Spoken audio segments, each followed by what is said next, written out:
Alright, this is going to be a Rubik's Cube review of the 11x11x11 Rubik's Cube. I just got this today, solved it once. Overall, is it worth it? I'm going to say most definitely. Now, I've never tried the 9x9. I heard some bad reviews about it, but the 11x11 is pretty awesome. It's very stable. Trying to pull it apart, you're not going to get much wear. I mean, it's a pretty solid structure. It's probably not going to pop on you. It hasn't popped on me. It hasn't locked up at all. If you're familiar with the V-Cube 6 locking up, this doesn't do that at all. Because it's a an odd numbered cube. Bad things about it. It's pretty loose. Sometimes if you hold it down here and try to spin up the top, like layer alignment, is kind of tough. I'd probably say that's the biggest flaw of this. I mean, if you turn something, layer alignment's kind of tough.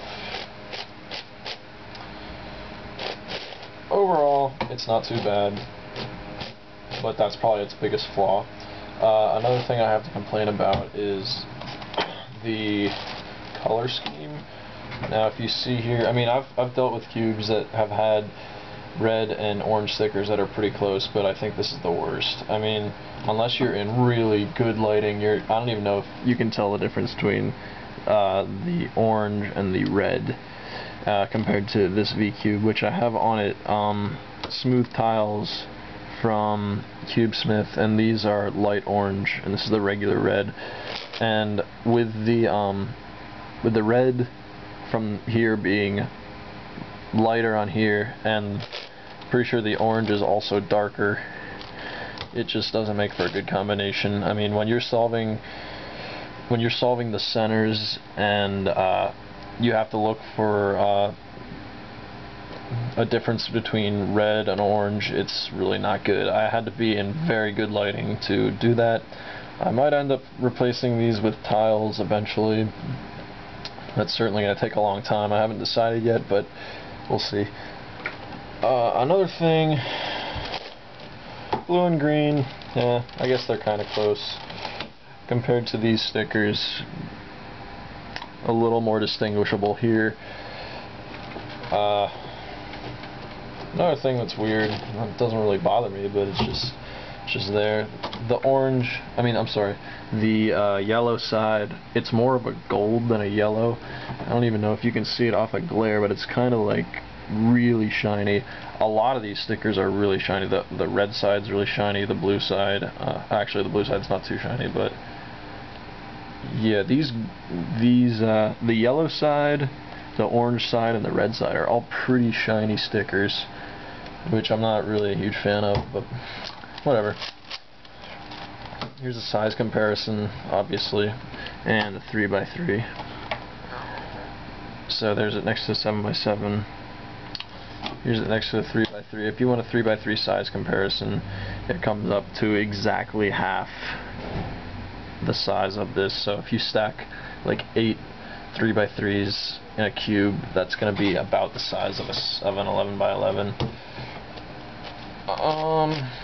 I mean, the structure is kind of loose overall, but I mean, that's expected. I mean, you know, it's a giant cube.